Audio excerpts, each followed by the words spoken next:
Alvin, ang sundalo. Credit to the author. 1446-53. Ang mga pangalan po na nandito ay galing sa mga name generator. Kaya kung meron man pagkakatulad sa mga pangalan ng totoong tao o lugar, ito ay tunay na hindi sinasadya. Tama. Kung mananalo si Senior Brother Fred, hindi ba patay na si Senior Brother Alvin sa oras na iyon? Paano tutuparin ng isang patay ang kanyang pangako? Senior Brother Alvin, ano ang masasabi mo? Nag-uusap ang grupo ng mga alagad sa labas ng korte bago sila tumingin kay Alvin. Sana mabigyan mo kami ng paliwanag, Senior Brother Alvin. Kung hindi, mababawi lang namin ang merit points namin at hindi na kami tumaya. Tama. Dapat bigyan mo kami ng paliwanag. Kung matalo ka pagkaraan ng 3 araw sa death duel sa pagitan mo at ni Senior Brother Fred, mamamatay ka. Sa oras na iyon, ano ang mangyayari sa ating mga taya? Ang grupo ng mga alagad sa labas ng korte ay nag-aagawan upang magtanong. Hindi na kailangang mag-alala kayong lahat tungkol dito. Pagkatapos magtaas ng kamay ni Alvin at tumahimik ang grupo ng mga alagad sa labas ng court, ngumiti siya at walang pakialam na sumagot, hahanapin ko si Elder Dorian para siya ang maging saksi sa postahan natin. Bukod doon, ipapasa ko sa kanya ang crystal card ko. Kapag namatay ako pagkalipas ng 3 araw, automatikong aalisin ng crystal card ang pagmamay-ari nito. Sa oras na iyon, maaari mo siyang kunin ang nakasulat sa iyong mga kamay para hanapin. Kuya Dorian. Nang marinig ang mga salita ni Alvin, ang grupo ng mga nakapaligid na alagad sa labas ng court ay natupok sa pagkabigla. Mayroon lamang isang Elder Dorian sa kanilang distrito sa labas ng korte, hindi ba? Hindi lamang iyon, ngunit siya rin ang dakilang elder ng panlabas na hukuman na namamahala sa buong panlabas na hukuman. Sa Moon Illumination Sect, mas mataas pa ang posisyon ni Elder Dorian kaysa sa ilan sa mga elder sa loob ng court. Sast! Humagalpak ng tawa si Wyatt. Alvin, sa palagay ko ay nagbubuga ka lang ng walang kaparerekon. Sino ka sa tingin mo para hilingin kay Elder Dorian na maging saksi at garantiya mo? Kasabay nito, napuno rin ng pagdududa ang tingin ng grupo ng mga alagad sa labas ng court sa paligid. Hindi talaga sila naniwala sa mga salita ni Alvin.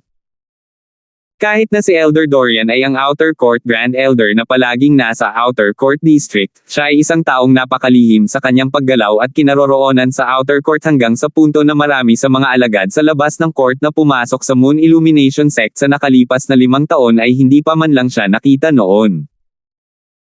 Ngunit, sa ngayon, si Alvin, itong alagad sa labas ng korte na kakapasok lang sa sekta sa loob ng halos 2 buwan ay talagang nagsabi na hihilingin niya kay Elder Dorian na maging saksi at garantiya para sa taya na kanyang itinatakda. Sa ilang sandali, halos walang naniniwala sa kanya. Mukhang ang lahat sa inyo ay puno pa rin ng pagdududa. Sa pagkakataong ito, sa ganitong oras bukas, pupunta ulit ako sa training field para iset up ang taya. Bago iyon, aanyayahan ko si Elder Dorian na mag-anunsyo. Sa harap ng grupo ng mga alagad sa labas ng korte, hindi nagulat si Alvin sa kanilang reaksyon. Para sa inyo na nakipagpustahan na sa akin, kung gusto mo pa ring bawiin ang iyong taya bukas, dalhin mo lang ang iyong nakasulat na pangako sa iyong kamay upang mapalitan ito. Nang matapos ni Alvin ang kanyang mga salita, tumalikod siya at umatras, naiwan ang isang grupo ng mga disipulo sa labas ng court na nagtitigan sa isa't isa sa kawalan, at si Wyatt na may mapangutyang ekspresyon. Hinihiling kay Elder Dorian na maging saksi at taga-garantiya ng taya na ito. Ang Alvin na ito ay talagang marunong magyabang. Ngumisi si Wyatt. Noong una ay inakala niya na ang taya na kanyang itinakda ay matutuloy na ngayong umalis na si Alvin, ngunit mabilis niyang napagtanto na ang grupo ng mga disipulo sa labas ng korte ay wala na sa mood na makipagpustahan sa kanya. Sa tingin mo ba ay magagawa ni Senior Brother Alvin na makuha si Elder Dorian na maging kanyang saksi at taga-garantiya para sa kanyang laro? Palagay ko hindi. Sa tingin ko ay hindi rin. Gayunpaman, ang tono ni Senior Brother Alvin ay tila puno ng kumpiyansa. Huwag mong sabihin sa akin na si Elder Dorian ay talagang kinuha si Senior Brother Alvin bilang kanyang disipulo ng palihim. Maaaring ito ay posible. Bagamat si Elder Dorian ay palaging lihim sa kanyang kinaroroonan, bilang dakilang elder ng Outer Court, sigurado akong alam niya ang tungkol sa nangyari kamakailan sa Outer Court. Ang likas na talento ni Senior Brother Alvin ay higit pa sa sapat upang pukawin ang interes ni Elder Dorian. Sa tingin ko imposible. Bakit? Bakit hindi mo isipin ang iyong sarili? Kung si Senior Brother Alvin ay talagang disipulo ni Elder Dorian, sa tingin mo ba hahayaan niya si Senior Brother Alvin na tanggapin ang imbitasyon ng death duel na ibinigay ni Senior Brother Fred? Mayroon kang balidong punto. Sa gitna ng talakayan, isa-isang umalis ang grupo ng mga alagad sa labas ng korte. Wala nang may mood na tumaya kay Wyatt. Medyo inaabangan ko ang bukas ngayon. Oo. Malalaman natin ang mga resulta bukas. Kung talagang maimbitahan ni Senior Brother Alvin si Elder Dorian na maging guarantor niya, hindi ako magdadalawang isip na gawin lahat. Sa oras na iyon, itataya ko ang lahat ng merit points ko kay Senior Brother Fred. Pagkaalis ng mga alagad sa labas ng korte, hindi pa rin sila tumitigil sa kanilang pagdaldal. Hindi nagtagal pagkatapos noon, nalaman din ng buong distrito ng Outer Court ang tungkol sa taya na itinakda ni Alvin, at ang katotohanang sinabi niyang hiniling niya kay Elder Dorian na maging kanyang guarantor para sa kanyang laro. Karamihan sa mga tao ay nadama na si Alvin ay nagyayabang. Umaasa ako na totoo ang sinabi niya. Kung talagang magiging guarantor niya si Elder Dorian, tataya din ako. Ako rin. Si Alvin ay karaniwang walang tsansa na manalo. Sinusubukan lang ba niyang ibigay sa atin ang kanyang kayamanan bago siya mamatay? Habang ang labas ng court ay abala, si Alvin, na ang party na kumikilos, ay pumunta sa isang liblib na lugar ng Outer Court District. Sobrang liblib kaya walang pupunta doon. Siyempre, ang dahilan kung bakit walang pupunta doon ay dahil ito ang ipinagbabawal na lugar ng distrito sa labas ng korte. Hindi nagtagal, bumulong si Alvin sa kanyang sarili nang makarating siya sa isang malawak, stand-alone na mansion, ito siguro ang lugar. Pagkatapos huminga ng malalim, naglakad si Alvin papunta sa mansyon sa harapan. Bumukas ang pinto ng mansyon at walang bakas ng sino man ang makikita. Gayunpaman, nang si Alvin ay lumakad malapit sa pintuan ng mansyon, dalawang malalaking figure ang biglang hamarang sa kanyang harapan na parang dalawang tore. Bata, hindi mo ba alam na ito ay isang ipinagbabawal na lugar? Isa ka lang alagad sa labas ng korte. How dare you break the outer court's rules and enter the forbidden area? Anong parusa sa tingin mo ang nararapat sa iyo? Dalawang matatayog na lalaki ang sunod-sunod na bumulong kay Alvin. Sa pagharap sa dalawang dominanteng matipunong lalaki na ito, nanatiling hindi nagbabago ang ekspresyon ni Alvin habang walang pakialam na sumagot, gusto kong makita si Elder Dorian. Sa tingin mo ba si Elder Dorian ay isang tao na madali mong makita ayon sa gusto mo?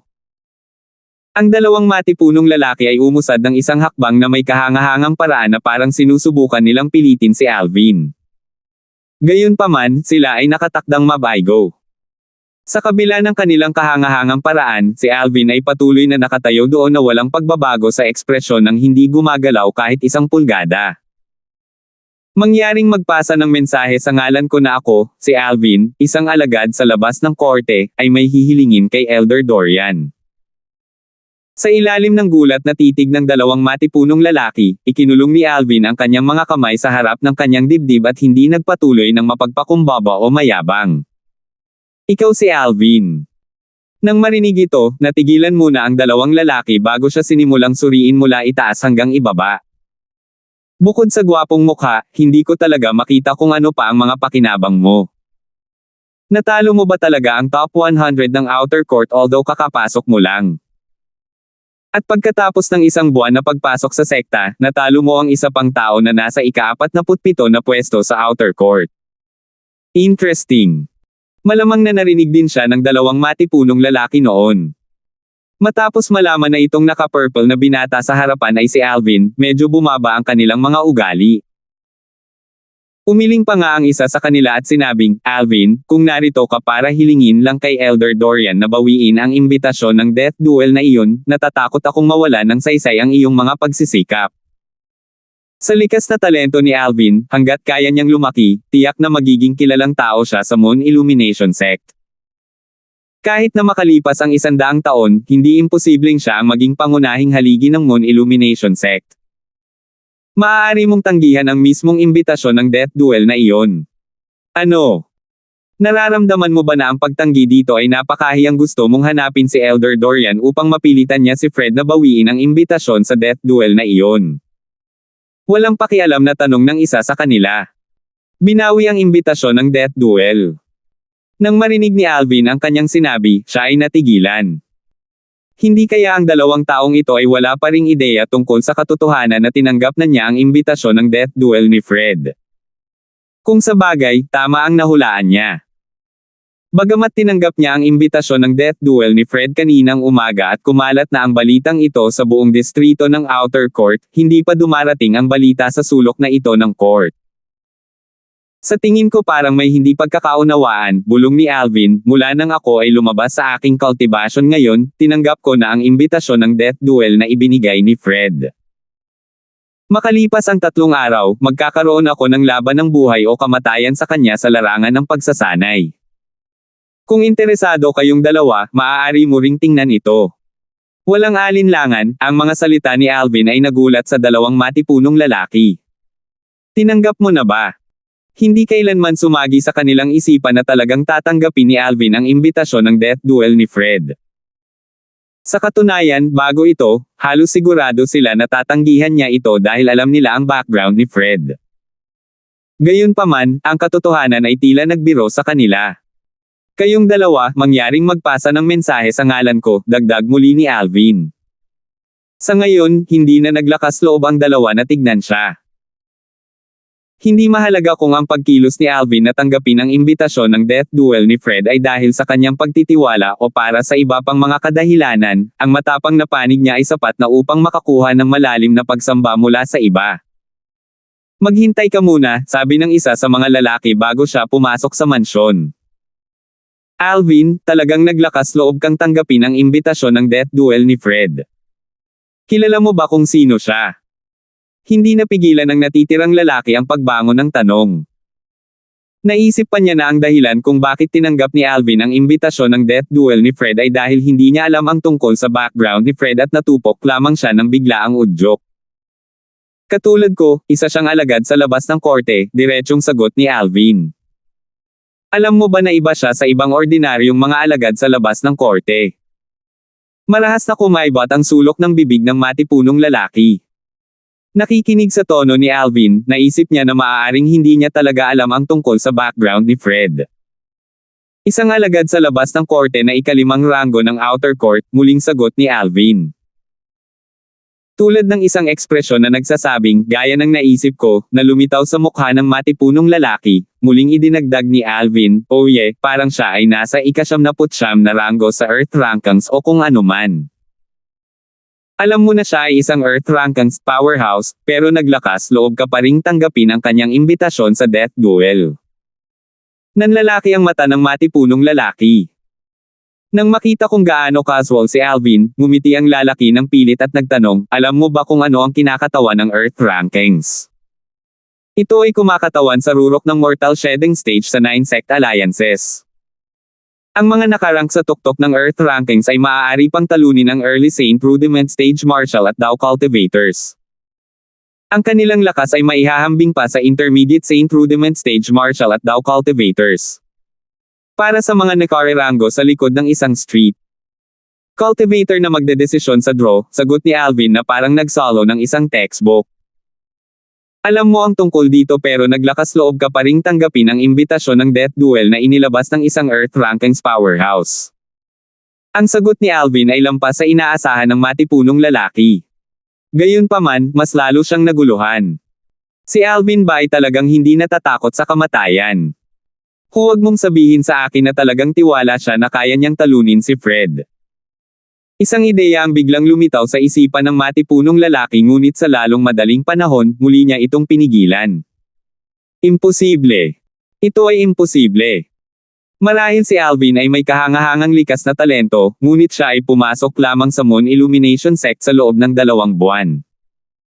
Ang kanyang cultivation base ay malamang nawala pa sa Paramount Mortal Shedding Stage, naisip ng matipunong lalaki sa kanyang sarili.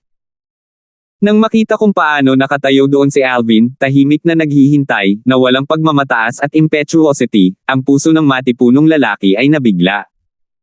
Ang binatang ito ay tila nagtataglay ng kapanahunan na lampas sa kanyang edad. Lumampas ito sa kanyang inaasahan. Bagaman wala akong ideya kung bakit ka narito upang hanapin si Elder Dorian, kailangan kong bigyan ka ng babala na maaaring ayaw kang makita ni Elder Dorian. Mawawalan lang siya kung tumanggi siyang makita ako, walang pakialam na sagot ni Alvin. 1447. Nang marinig ang mga salita ni Alvin, ang matipunong lalaki ay sumimangot at ngumuso, Talagang iniisip ko kung saan ka kumukuha ng iyong kumpiyansa. Makalipas ang 15 minuto, sa wakas ay bumalik ang matipunong lalaki na kanina lang umalis. Alvin, hinihintay ka na ni Elder Dorian.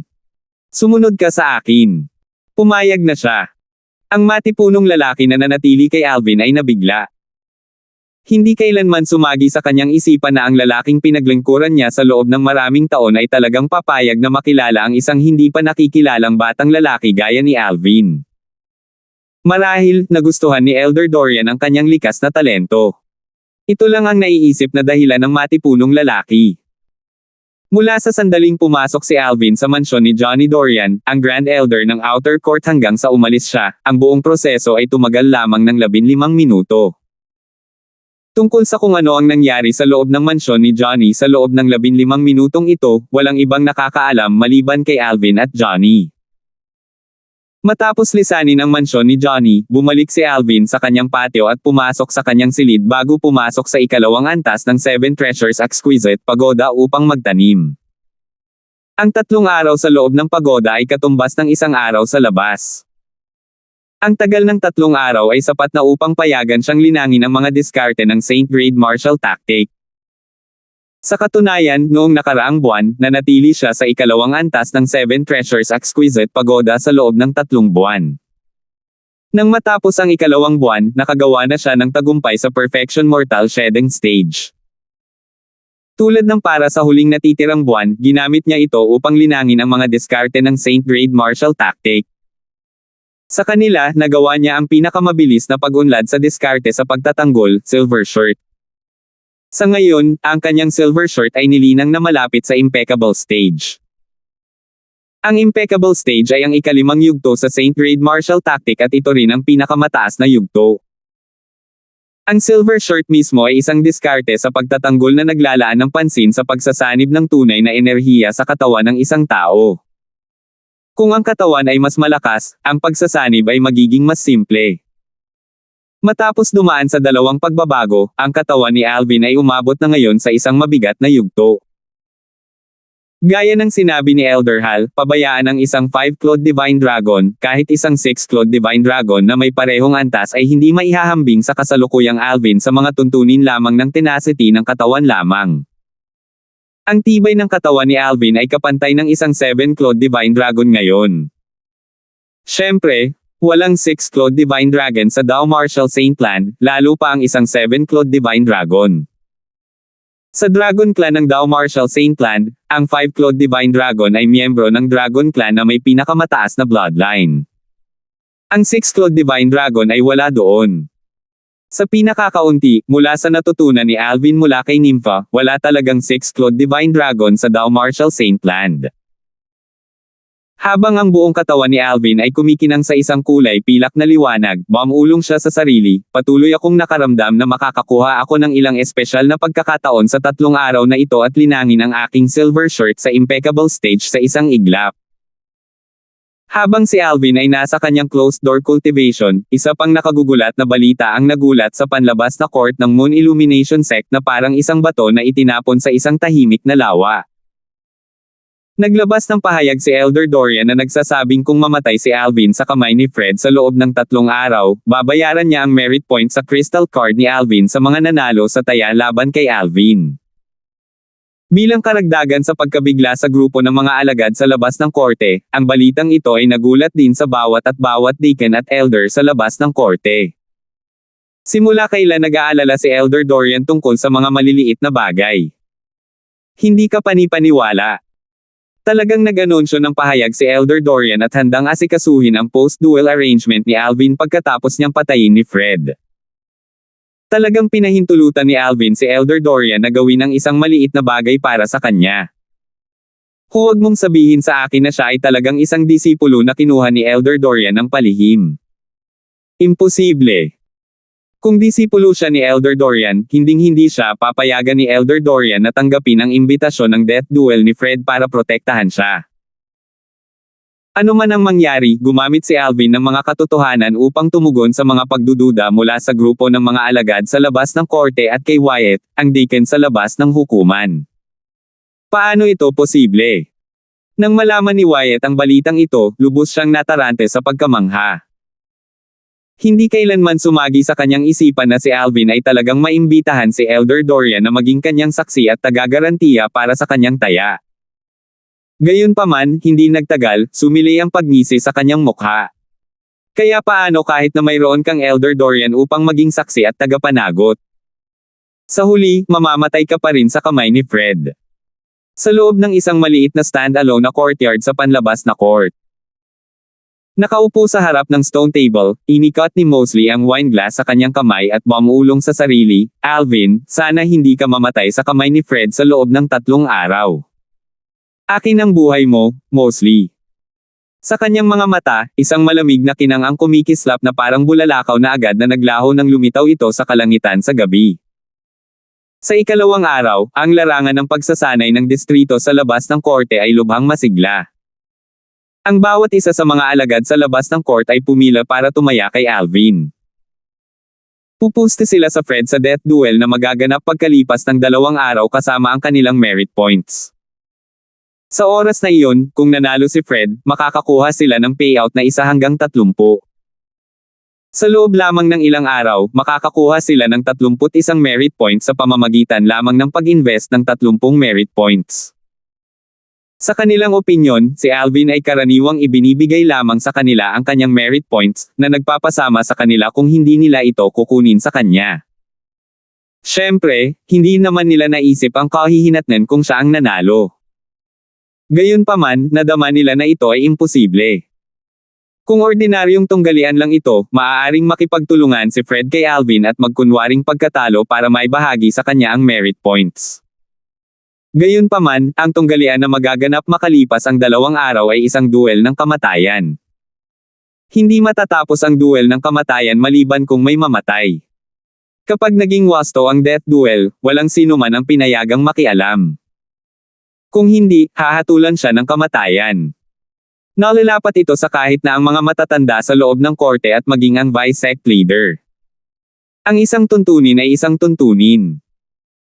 Maliban sa ilang pinakamakapangyarihang powerhouse ng Saint Stage sa Moon Illumination Sect, kabilang ang Moon Illumination Sect leader, lahat ng iba pang tao ay walang karapatang labagin ang mga patakaran, lalo pa silang balewalain.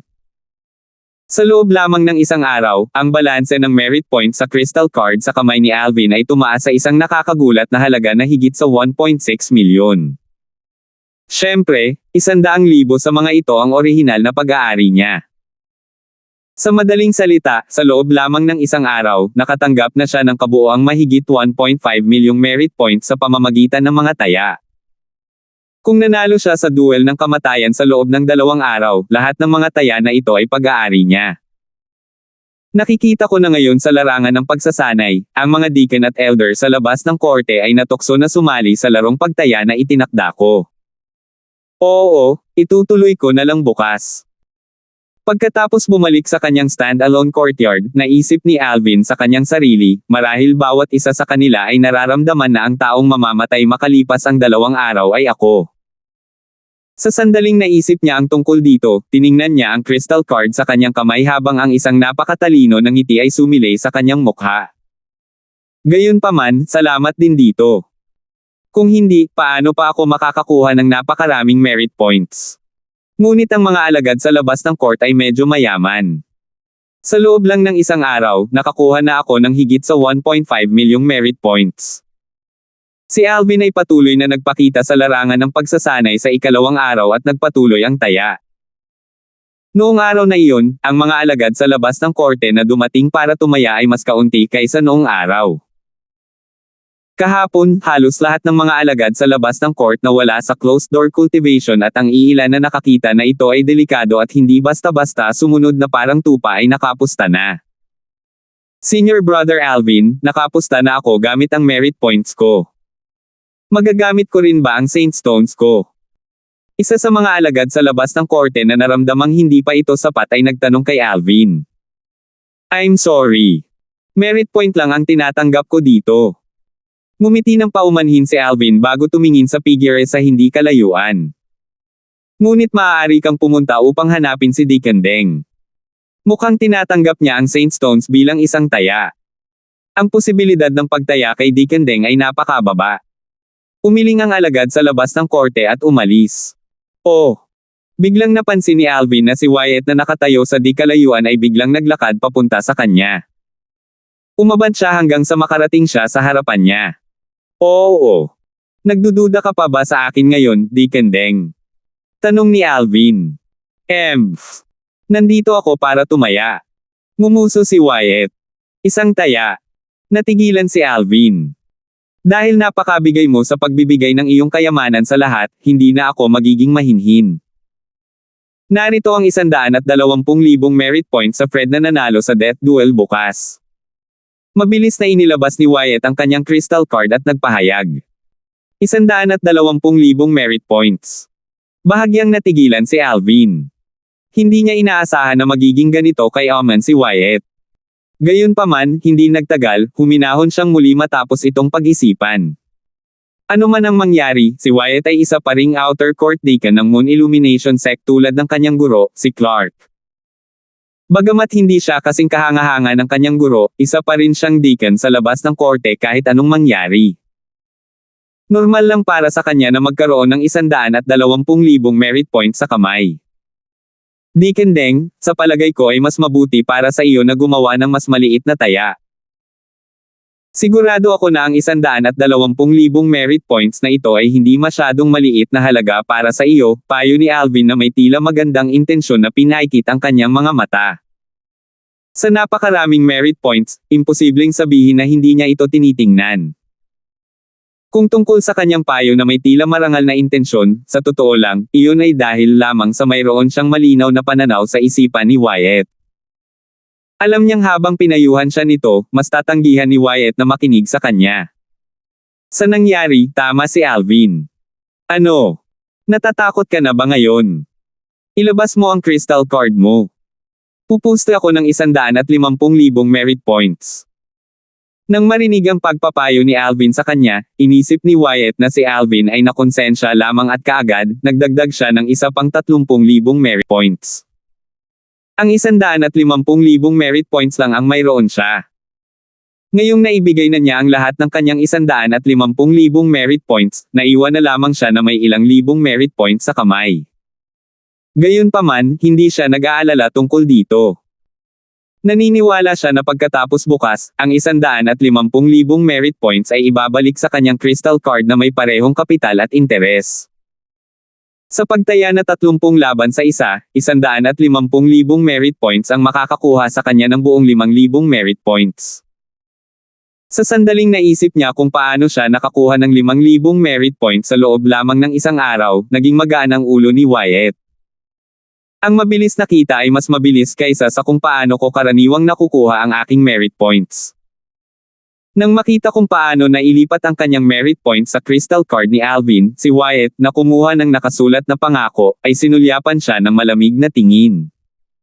Alvin, ipapaalam ko sa aking pamangkin ang tungkol sa iyong pagkamatay bukas. Pamangkin mo. Natarante si Alvin. Don't tell me na nakalimutan mo na kung paano ka talaga pumasa sa entrance assessment mo para maging disipulo ng Moon Illumination Sect. Ngumisi si Wyatt. Ibig mong sabihin. Si Dagul. Pamangkin mo ba talaga siya? Sa wakas ay pinagsama-sama ni Alvin ang mga piraso ng puzzle. Hindi katakataka na noong pumunta siya para tumaya kay Wyatt 2 araw na ang nakakaraan, naramdaman niyang tila may matinding galit sa kanya si Wyatt. Kaya, ito ay kung paano ito naging. 1448. Mukhang naaalala mo pa. Ngumisi si Wyatt. Kung hindi dahil sa iyo, magiging madali para sa aking pamangkin na makapasok sa sekta gamit ang kanyang likas na talento, ngunit salamat sa iyo, wala na siyang kapalaran na pumasok sa Moon Illumination sect sa buong buhay niya. Deacon Deng, imbes na kamuhian mo ako dito, bakit hindi mo tanungin ang pamangkin mo kung bakit hindi niya ako kayang talunin? Pagkatapos ng walang pakialam na sulyap kay Wyatt, si Alvin ay hindi na mapakali sa kanya. Dama po ang atensyon niya sa crystal card na nasa kamay niya.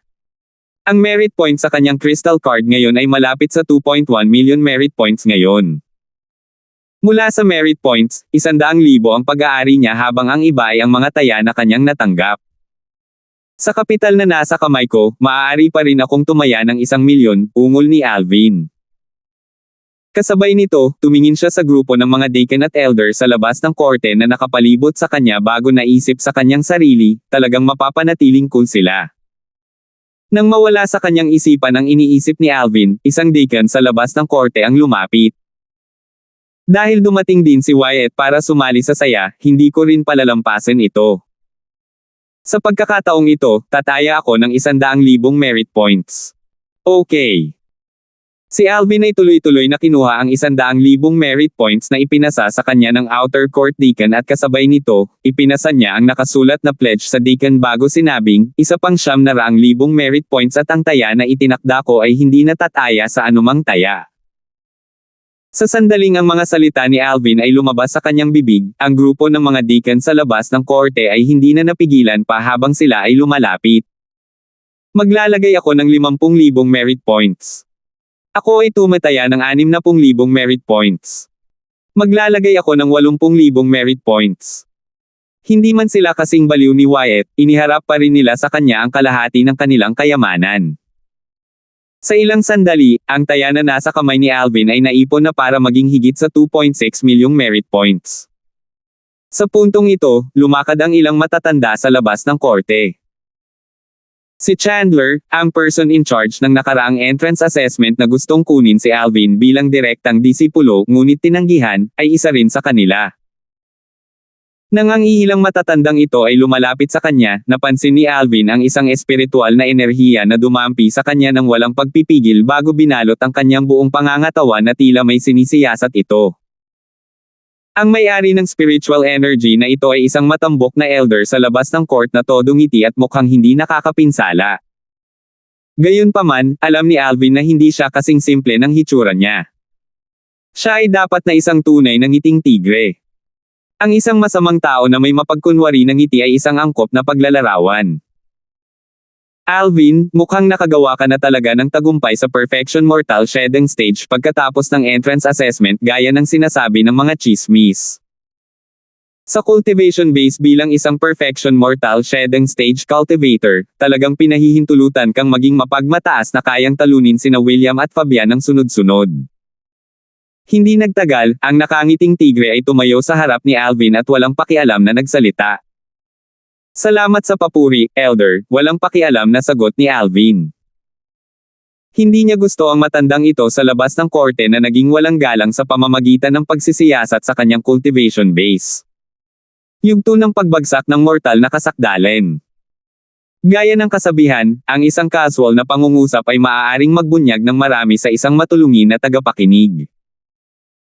Matapos marinig ni Chandler ang nakangiting mga salita ng tigre na ito, biglang bumilis ang tibok ng kanyang puso sa pagkabigla bago nagtanong sa pamamagitan ng True Energy Voice Transmission, Elder Cedric Hamilton, ngayon mo lang ba sinisiyasat ang cultivation base ni Alvin? Walang pakialam na tumango si Cedric sa kanyang ulo. Kasabay nito, bago pa maibuka ni Chandler at ng ilan pang matatanda sa labas ng korte ang kanilang mga bibig, tumingin na siya kay Alvin at pinalo ang iba para ipahayag, magkano pa ba ang postahan mo? Babayaran ko ang natitirang balanse na kulang pa sa iyo. Nang marinig ito, naningkit ang mga mata ni Alvin ng walang babala habang may bakas ng panunuya na gumapang sa gilid ng kanyang bibig. Sush! Sush! Sush! Si Chandler at ang ilang iba pang matatanda sa labas ng korte ay natakot kaagad.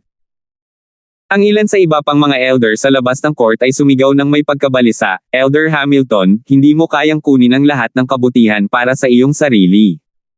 Tama. Ang mga nakakakita nito ay makakakuha din ng mga bahagi. Paano mo na lang sakupin ang lahat ng natitirang taya para sa iyong sarili? Elder Hamilton, hindi ka talaga tapat. Ang ilang mga alagad sa labas ng hukuman ay isa-isang nagpahayag ng kanilang kawalang kasiyahan. Si Chandler lamang ang walang intensyon na makipagkompetensya kay Cedric. Gusto lang niyang ipaalala kay Cedric na si Alvin ay isa lamang mastery mortal shedding stage martial cultivator nang talunin niya si Fabian noong isang buwan. Iyon ang resulta na nakuha niya sa pamamagitan ng pagsisiyasat gamit ang kanyang spiritual secret technique ng personal. Nang bubuksan na ni Chandler ang kanyang bibig, nauna na siyang hinampes ni Cedric dito. Lahat kayong mga geezers, kayo ang mabagal, so sino ang sinisisi ninyo ngayon? Sabi nga sa kasabihan, first come, first served. Don't tell me that you guys don't even know about this rule at all. Ang tono ni Cedric ay ganap na mapurol na para bang hindi siya nag-aalala sa malungkot na ekspresyon sa mga mukha ng ilang matatanda sa labas ng court. Sa sandaling ang mga salita ni Huang Chong ay lumabas sa kanyang bibig, maging si Chandler ay hindi napigil ang makaramdam ng kaunting pagkadismaya. Kasabay nito, hindi na siya nagpatuloy sa pagbabala kay Cedric. Ang ihilang matanda sa labas ng korte ay sumengot sa pang-aalipusta. Cedric, hindi sa iyo kung sino ang magpapasya kung maaari tayong tumaya o hindi. Ang taya na ito ay hindi mo pa rin itinakda, Cedric. Tama. Ang taya na ito ay itinakda ni Alvin. Paano ka nakatitiyak na handa siyang ibigay sa iyo ang lahat ng natitirang halaga? Cedric, huwag kang masyadong mapagmataas. Nang marinig ang ilang elder sa labas ng court, agad na tumingin si Cedric kay Alvin. Pinaikit niya ang kanyang mga mata, nagtanong siya sa hindi magiliw na tono, Alvin, narinig mo ba ang sinabi ko ngayon? Oo. Walang pakialam na tumango si Alvin sa kanyang ulo. Ang ilang mga elder sa labas ng court ay tumingin kay Alvin at pinasigla siya. Alvin, wala kang dapat pakialam sa kanya. Kung maglakas loob siyang makipagtalo sa iyo dahil dito, kami, itong ilang matatandang lalaki, ay hindi mga taong madaling mabuli. Tama. Susuportahan ka namin. Hindi mo kailangang matakot sa kanya. Pasensya na kayong lahat mga elder. Sabi nga sa kasabihan, first come, first served. Dahil si Elder Hamilton ang unang nagsalita, wala na akong ibang pagpipilian, kundi ibigay ang lahat ng natitirang limitasyon sa kanya. Sa susunod, sisiguraduhin kong ibibigay ko sa inyong lahat ang priority kung magtatakda ako ng isa pang taya. Sa harap ng patuloy na pambobomba ng ilang elder sa labas ng korte, humingi ng paumanhin si Alvin. Narinig niyo ba iyon? Nang marinig ang paghingi ng tawad, si Cedric ay may mapang-asar na ekspresyon sa kanyang mukha. Kasabay nito, tumango siya kay Alvin at ngumisi. Alvin, hindi ka masama. Hindi talaga masama. Ang bait mo.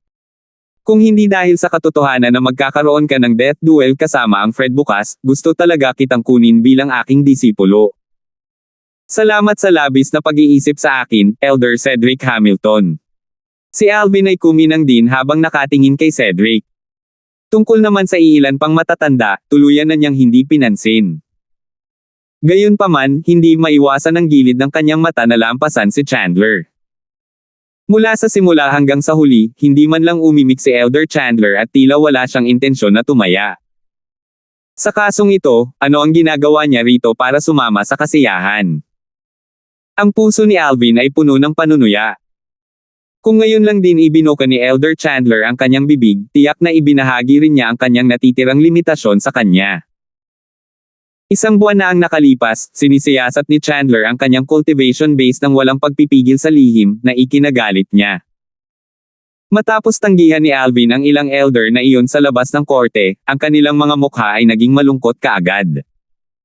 Gayunpaman, ano pa ang magagawa nila? Pananakot sa kanya. Si Alvin ay malamang napapatayin bukas, kaya ano ang silbi ng pagbabante sa kanya? Tungkol naman sa mga pahayag ni Alvin na unahin sila nang magkaroon siya ng pagkakataong mag-set up ng isa pang taya sa susunod, ganap nilang itinuring itong kalokohan. Sa kanilang opinyon, hindi na siya makakaligtas pagkatapos ng susunod na araw. Tiningnan ng matagal ni Chandler si Alvin at hindi na nagsalita pa. Malinaw sa kanya na kahit pa ipaalala niya kay Cedric ngayon, magkakamali lang ang huli na gusto niya ang kanyang bahagi. Alvin, magkano pa kaya ang taya mo? Inilabas ang sarili niyang crystal card, tumingin si Cedric kay Alvin at nagtanong. 360,000 pa, sagot ni Alvin. Sa sandaling marinig iyon ni Cedric, kaagad niyang naswipe ang 360,000 merit points mula sa kanyang crystal card. Siyempre, ito ay nasa ibabaw lamang. Hindi niya maiwasang makaramdam ng kaunting kirot sa kanyang puso. Mayroon lamang siyang kabuoang bahagyang higit sa 400,000 merit points sa kamay. Ngayong nawala ang 360,000 sa isang iglap, tiyak na malaking kawalan ito sa kanya. Gayunpaman, sa sandaling maalala niya na makakakuha siya ng higit sa 10,000 merit points bilang karagdagan sa pagkuha ng kanyang 360,000 merit points sa susunod na araw, nawala ang kanyang sakit. Lahat ng 3 milyon ay narito na. Ang puso ni Alvin ay napuno ng pananabik. Gayunpaman, hindi niya ito sadyang ipinakita sa ibabaw. Sa halip, pinanatili lang niya ang kanyang kalmado. Naunawaan niya ng husto ang kasabihang, "The silent toad catches the fly." Mga matatanda, tapos na ang taya kaya oras na para bumalik ako sa paglilinang para harapin ko ang death duel bukas. Column. Matapos panatilihin ang kanyang crystal card, tumingin si Alvin sa ilang elder sa labas ng court sa harapan at nagpaalam bago siya umalis. Hindi masama si Alvin. Nakatitig sa kanyang silwete na papalayo, si Cedric ay tumango sa kanyang ulo bilang kasiyahan. Siyempre, ang dahilan ng kanyang pag-aproba ay na ang lalaki ay lumaban sa panggigipit at ibinigay sa kanya ang lahat ng natitirang limitasyon sa kanya. Sa kanyang mga mata, sinadya ni Alvin na bigyan lang siya ng higit sa 10,000 merit points ng libre. Tungkol naman sa iilan pang matatanda, maliban kay Chandler na tila naliligaw sa kanyang pag-iisip, ang iba sa kanila ay may mga seryosong ekspresyon. Hindi kailanman sumagi sa kanilang isipan na si Alvin ay walang sense sa pagpapahalaga sa mga pabor. How dare he actually ignore them? At isipin na bumalik talaga siya sa paglilinang. Balang araw, kahit nabigyan siya ng 1 taon, hindi siya katugma ng Fred. How dare he actually accept the Fred's death duel invitation? Si Alvin talaga ang nag-overestimate sa sarili niya. Gusto ko talagang makita kung paano siya papatayin bukas. Ang ilang mga elder sa labas ng korte na napupuot kay Alvin dahil sa hindi paglalaan ng kanyang natitirang limitasyon sa kanila ay sunod-sunod ng inisyan. Haha! Sa lahat, magpapalam muna ako. See you tomorrow. Si Cedric ay tumawa ng malakas habang papalayo. Panahon na para umalis din ako, dagdag ni Chandler bago siya umalis. Dahil wala kay Chandler ang atensyon ng iilan pang matatanda sa labas ng korte, hindi nila napansin kung gaano ka-abnormal ang ugali niya noong araw na iyon. Pagkatapos ng ilang ulit na pangungutya kay Alvin, sa wakas ay isa-isa silang umalis. Kung tungkol sa ilang galit na matatanda sa labas ng korte, syempre, hindi pinansin ni Alvin ang tungkol sa kanila. Naniniwala siya na pagkatapos ng bukas, ang ilang mga alagad sa labas ng hukuman ay lubos na magpapasalamat sa kanya. Si Fred ay isang Earth rankings powerhouse. Kaya kahit gaano pa siya kalakas, isa pa rin siyang mortal shedding stage martial cultivator. Bakit siya, Alvin, matatakot sa kanya? Mayroon akong malapit sa 3.1 million merit points dito. Sok. Sa tingin ko ay hindi gaanong tao ang may ganito karaming merit points kahit na sa Moon Illumination Sect. Pagkatapos bumalik sa bahay sa maliit na patio, si Alvin ay hindi pumasok sa 7 Treasures Exquisite Pagoda upang magtanim kaagad. Sa halip, pinag-aralan niya ang crystal card sa kanyang kamay. Habang inilalagay niya ang kanyang true energy dito, ang balanse na ipinakita sa crystal card ay ilang libo lang ang layo mula sa 3.1 milyon. 1449. May isang araw pa bago ang death duel kinabukasan. Si Alvin ay hindi pumasok sa 7 Treasures Exquisite Pagoda upang linangin. Sa halip, lumabas siya ng silid at umupo sa harap ng mesang bato sa maliit na patio, payapang humigop ng mabangong tsaa mula sa isang tasa. Nagmumukhang kalmado at madali, hindi siya mukhang isang taong magsasagawa ng death duel sa isang araw. Paminsan-minsan, may ilang mga alagad sa labas ng court na dumaraan at kapag nakita nila ang ganoong eksena mula sa guwang na pintuan ng patio, agad silang umiling.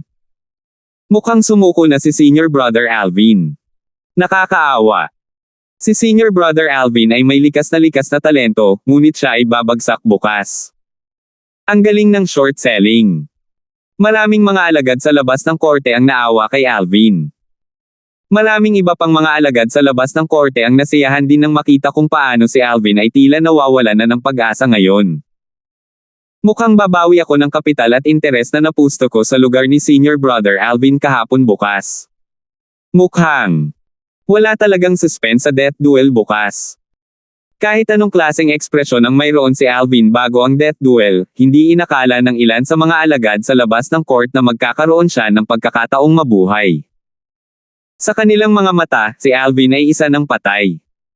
Kahit gaano ito kabala sa labas, tahimik pa rin na nakaupo si Alvin sa harap ng stone table sa maliit na courtyard. Hindi ang duel ng kamatayan ang iniisip ng kanyang puso kinabukasan, kundi ang tungkol sa dalawa niyang kasintahan. Kailangan kong bumalik upang tingnan sa loob ng 10 buwan. Hindi mahalaga kung ang mga sanggol ay ipinanganak na o hindi, kailangan kong hintayin ang kanilang pagsilang sa mga sanggol. Bulong ni Alvin sa sarili. Sa loob lamang ng 10 buwan, magiging isang buong 3 taon na mula noong huli siyang umalis sa overseas Saint Island Half Moon Island. I wonder how the 2 little girls doing now. Ganoon din sa Little Black, Little White, at Little Gold din. At Nympha. Siguradong nag-aalala siya sa akin. Isang serye ng mga pamilyar na figure ang dumaan sa isip ni Alvin. Ang lahat ng mga karakter na ito at ang magandang boses, pati na rin ang masayang mukha ng mga may-ari ng mga figure na ito, ay nagbigay sa kanya ng makapal na pakiramdam ng init sa kanyang puso. Gayunpaman, walang ideya si Alvin na sa ngayon, ang overseas Saint Island at ang Half Moon Island ay ganap ng nagbago dahil sa pagdating ng isang nasa katanghaliang gulang na lalaki na nakasuot ng gininto ang damit. Pagsapit ng gabi, bumalik si Alvin sa kanyang bahay, ngunit wala pa rin siyang balak na magtanim. Sa halip nakahiga sa kama, dahan-dahan siyang pumasok sa dreamland ng tahimik at nakatulog ng mahimbing. Sa mga mata ng ibang tao, 2 buwan na lang ang nakakaraan mula noong dumating siya sa Moon Illumination Sect. Gayunpaman, sa totoo lang, gumugol na siya ng buong 6 na buwan sa ikalawang antas ng 7 Treasures Exquisite Pagoda. Ang 6 na buwan ay katumbas din ng kalahating taon. Sa kalahating taon na ito, nililinang niya ang bawat sandali at bawat segundo. Ni minsan ay hindi siya nakatulog ng maayos tulad ng isang normal na tao. Sa oras na siya ay nagising, ang araw ay sumisikat na sa langit. Paglabas niya sa looban, napansin niyang ang nagliliyab na araw ay umakyat na sa taas at ngayon ay nasa gitna na ng kalangitan. Gabi na ba? Sa palagay ko ay nasa training field na silang lahat. Gaya ng inaasahan ni Alvin, maraming tao ang nagsisiksikan sa training field ng Outer Court District ng Moon Illumination Sect. Halos lahat ng panlabas na sekta, maliban sa Grand Elder na si Johnny at ang mga nasa closed-door cultivation, ay nandoon. Bukod pa riyan, maraming mga alagad sa loob ng korte mula sa distrito ng Inner Court ang naroon upang makiisa rin sa kasiyahan. Si Skyler ay isa sa kanila. Maliban sa isang bakanteng espasyo sa gitna, ang malawak na larangan ng pagsasanay ay ganap na napapaligiran ng mga tao. Sa kawalan sa gitna, tahimik na nakatayo doon ang isang mukhang ordinaryong binata at nakapikit ang kanyang pag-iisip.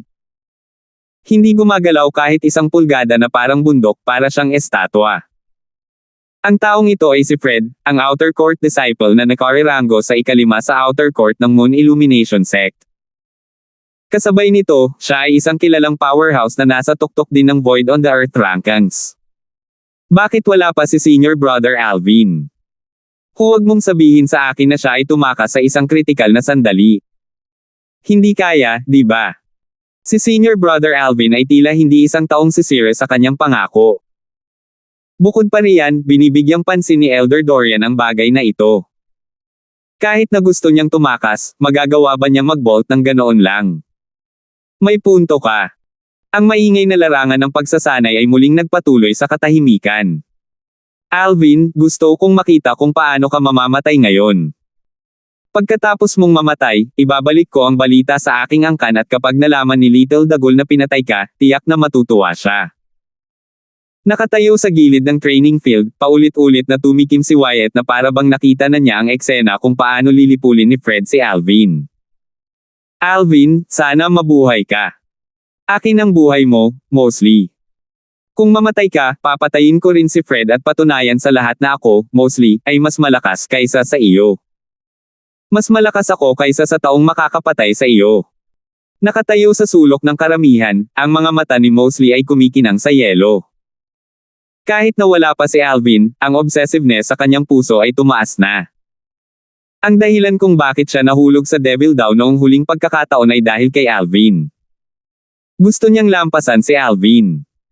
Kung mamatay si Alvin, tiyak na mawawalan siya ng target. Gayunpaman, nakapaghanda na siya ng backup plan. Kung napatay si Alvin, hindi na siya mahuhumaling kay Alvin kundi kay Fred sa halip. Si Cedric, ang elder sa labas ng sekta, ay tumayo sa gitna ng grupo ng mga elder sa labas ng court. Hindi tulad ng mga matatanda sa labas ng korte na mukhang masungit, maliban kay Chandler, ang kanyang mukha ay puno ng ngiti na para bang siya ay nakasakay sa tuktok ng kanyang tagumpay. Sa kanyang opinyon, walang panganib para sa kanya na tumaya ng 360,000 merit points sa Fred. Bagamat mababa ang posibilidad, ito ay 30 sa isa. Sa isang araw lang, makakakuha siya ng mahigit 10,000 merit points na may parehong puhunan at interes. Sa sandaling naisip niya ito, natuwa siya. Agad na nakita ng isang taong may matalas na paningin ang kulay purple na figure na naglalakad patungo sa training field mula sa maliit na stand-alone courtyard. Kasabay nito, sumigaw siya ng malakas at nakuha ang atensyon ng lahat, narito si Senior Brother Alvin. Sabay-sabay, karamihan sa mga tao sa training field ay tumingin kay Alvin isa-isa. Siya si Alvin. Ang ilan sa mga alagad sa Inner Court mula sa Inner Court District na dumating upang makiisa sa kasiyahan ay hindi maiwasang mabigla. Hindi kailanman sumagi sa kanilang isipan na ang alagad na ito sa labas ng korte na ang katanyagan ay kumalat sa buong distrito ng korte sa labas at medyo kilala kahit sa Inner Court District sa sandaling pumasok siya sa Moon Illumination Sect ay talagang magiging ganito kabata. Alvin. Nakatitig kay Alvin, malamig na kumikinang ang mga mata ni Skyler.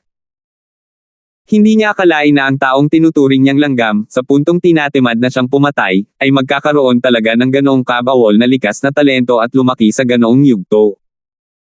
Kung maibabalik lang ang oras at maibabalik niya ang 6 na buwan na nakalipas, tiyak na pinatay na niya ang hindi mahahalatang maliit na lalaki na ito para maiwasan niya ang lahat ng problema mamaya.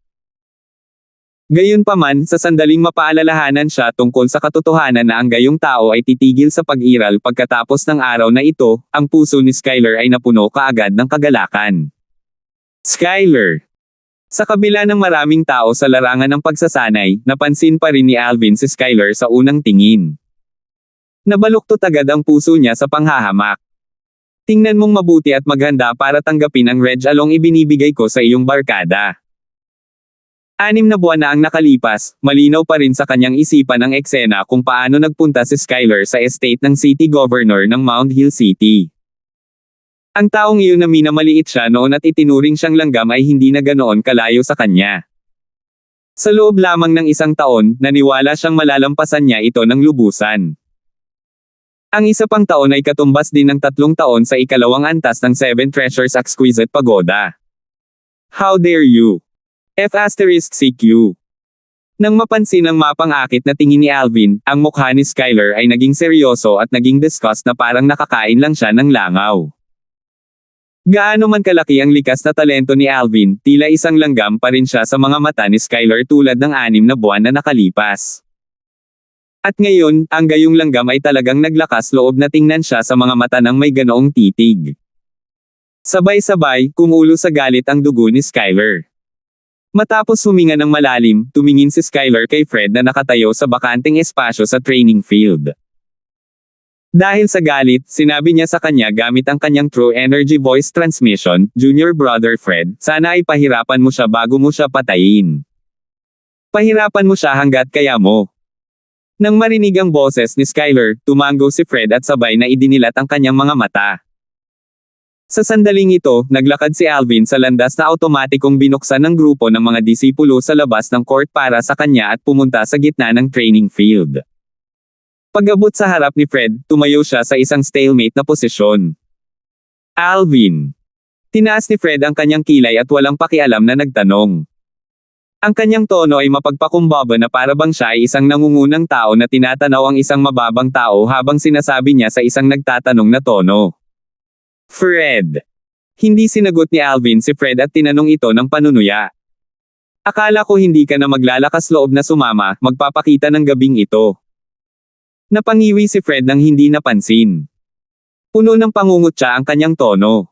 Late. Walang pakialam na sumagot si Alvin, hinihiling mo lang ako na pumunta sa training field para sa isang tunggalian ngayon, ngunit parang hindi ka nagtakda ng oras, di ba? Huwag mong sabihin na dumating lang ako kapag halos tanghali na. Kahit na dumating ako mamaya ng gabi, hindi pa rin ako maituturing na tumatayo sa iyo. Nakakamangha ang bibig. Umaasa ako na ang iyong lakas ay maaaring maging kasing kamangha-mangha ng iyong bibig mamaya kapag nagsimula tayo, panunuyan ni Fred. Huwag kang mag-alala. Hindi kita bibiguin. Ang tono ni Alvin ay kalmado pa rin tulad ng dati. Walang bahid ng ripple sa kanyang mukha na parang hindi man lang siya titirik kahit gumuho ang isang bundok. Siguro kung saan ba talaga nagmumula ang iyong kumpiyansa. Gaano ka nang ahas na tanggapin mo talaga ang imbitasyon ng death duel na ibinigay ko, Fred? Ngayon, sa palagay ko ay medyo mapalad din para sa iyo na mamatay sa pamamagitan ng aking kamay ngayon, dagdag ni Fred na abusado, pagkatapos mong mamatay, pakitandaan kapag nasa kabilang mundo ka na ang taong pumatay sa iyo ay isang future saint stage na siguradong makapangyarihan ka sa lahat ng pagkakataon. Hindi nakakahiyang mamatay sa kamay ng isang saint stage powerhouse tabi kung tutuusin. Saint stage powerhouse tabi.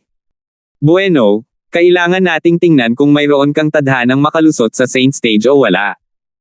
Sumagot si Alvin. Ang kanyang mga salita ay walang anumang awa. Dahil sigurado na siya na si Fred ang tao ni Rohan at nandoon siya para patayin siya, hindi na niya kailangang maging magalang pa. Kahit na magalang siya, magbabago lang ba ang isip ng kabilang partido at hindi siya papatayin? Ito ay isang labanan ng talino gamit ang martilyo at sipit. Si Alvin ang nangunguna sa mainit na labanan ng mga salita. Cut the crap. Hindi nito mababago ang katotohanan na mamamatay ka ngayon. Para bang alam niyang hindi siya makikinabang kung patuloy siyang magdadaldal, hindi na binalak ni Fred na sabihin pa. Sa sandaling umalis ang kanyang mga salita sa kanyang bibig, ang mga bugzo ng gintong sinag ay bumangon kaagad mula sa kanyang katawan. Ang kanyang buong katawan ay tila nabalot ng isang layer ng isang gintong kamiseta. Ito ay. Nang makita ito, hindi maiwasan ni Alvin na mabigla. Bakit kamukha nito ang silver shirt na kanyang nilinang at ang copper shirt na kanyang nilinang sa huling pagkakataon? 1450. Ito ang golden shirt. Ang golden shirt ay ang upgraded na bersyon ng silver shirt. Isa ito sa ilang human rank primitive saint grade martial tactic na mga galaw na mayroon ang ating Moon Illumination sect. Oh God! Hindi ko inaasahan na si Senior Brother Fred ay nagil-inang ng ganyang human rank primitive saint grade martial tactic. Habang ang katawan ni Fred ay kumikinang na may mga gininto ang kislap na parang nakasuot siya ng isang layer ng ginto, maraming mga alagad sa labas ng court ang umiiyak ng malakas. Kahit na alam nilang malakas si Fred dahil isa siya sa mga powerhouse sa Earth rankings, karamihan sa kanila ay hindi pa siya nakitang kumilos.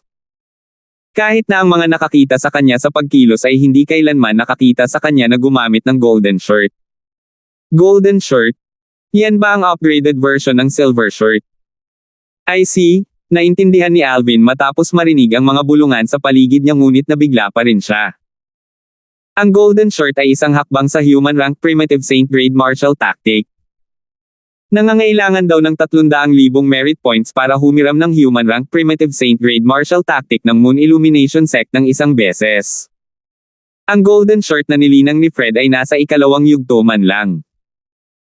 Nangangahulugan ito na hihiramin niya ang human rank primitive saint grade martial tactic ng hindi bababa sa 2 beses, na gumagastos ng 600,000 merit points. Sa pag-iisip niyan, hindi napigilan ni Alvin na ilabas ang kanyang dila. Ang pag-aari ni Fred ay hindi maihahambing sa isang ordinaryong alagad sa labas ng korte. Kaya niyang makipagkompetensya sa isang deacon sa labas ng korte. Dapat tandaan na sa taya na itinakda ni Alvin 2 araw na ang nakalipas, ang pinakamalaking pusta na inilagay ng isang alagad sa labas ng korte ay hindi hihigit sa ilang libong merit points. Natural, hindi kasama sa tumataya ng mga alagad sa labas ng court si Fred at ang iba pa sa nangungunang 5 ranggo ng mga tao ng outer court na siya rin ang nangungunang 5 outer court na disciple sa Earth rankings. Paano kung ito ay ang upgraded na bersyon ng silver shirt? Nilinang ko ang aking silver shirt sa pinakamataas na yugto, ang impeccable stage. Ang lakas nito ay maihahambing sa isang golden shirt na nilinang hanggang sa 3 yugto. At saka, mas malakas na ang katawan ko kaysa sa ordinaryong tao. Kapag naibigay ko na ang silver shirt, makakapagpakita ako ng mas malakas na epekto. Si Alvin ay puno ng kumpiyansa sa kanyang sariling mga depensa. Malakas na ang katawan niya. Sa mga salita ni Elder Hal, ito ay mas malakas pa kaysa sa katawan ng isang 6-clawed Divine Dragon at kapantay ng isang 7-clawed Divine Dragon. Sa usapin ng depensa, imposibleng makipagkompetensya sa kanya si Fred. Natural, malinaw din kay Alvin na hindi ginawa ni Fred ang golden shirt para lamang sa kanyang depensa, ngunit ito rin ay para mapabuti ang kanyang physical fitness. Hindi alintana kung ito ay ang copper shirt o ang silver shirt, kapag ito ay ginamit, maaari itong mapabuti ang physical na fitness ng isang tao bilang karagdagan sa pagpapalakas ng kanilang depensa. Bilang upgraded na bersyon ng silver shirt, ang golden shirt ay tiyak na may parehong mga katangian. Habang nagkakaiba ang entablado, ganoon din ang pinalakas na mga epekto. Tiyak, ang pundasyon ng katawan ng isang tao ang may pinakamalaking epekto. Sa bagay na iyon, hindi maaaring makipagkompetensya si Fred kay Alvin.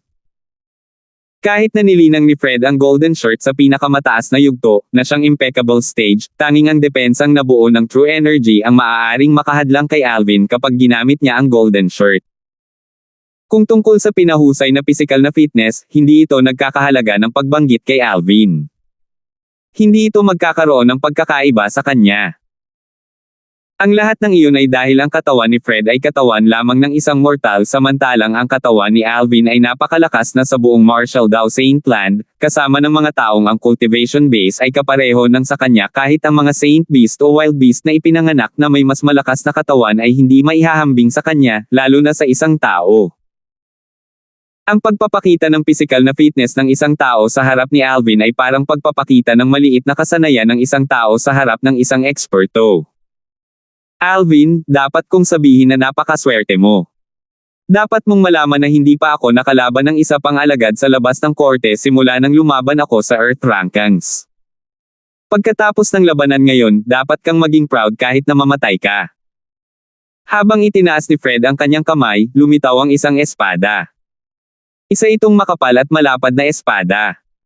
Hindi tulad ng biyaya ng isang ordinaryong espada, ang broadsword ay tila napakalaki. Napakalaki nito na tila mahirap ay brand ito sa paligid. Gayunpaman, ang broadsword ay tila walang timbang nang hawakan ito ni Fred sa kanyang kamay. Ipinagmamalaki ko kahit mamatay ako. Ngumisi si Alvin. Maaari mong panatilihin ang gayong pagmamataas para sa iyong sarili. Junior Brother Fred, itigil mo na ang pagsasalita sa kanya ng walang kaparerekon. Patayin mo na lang siya.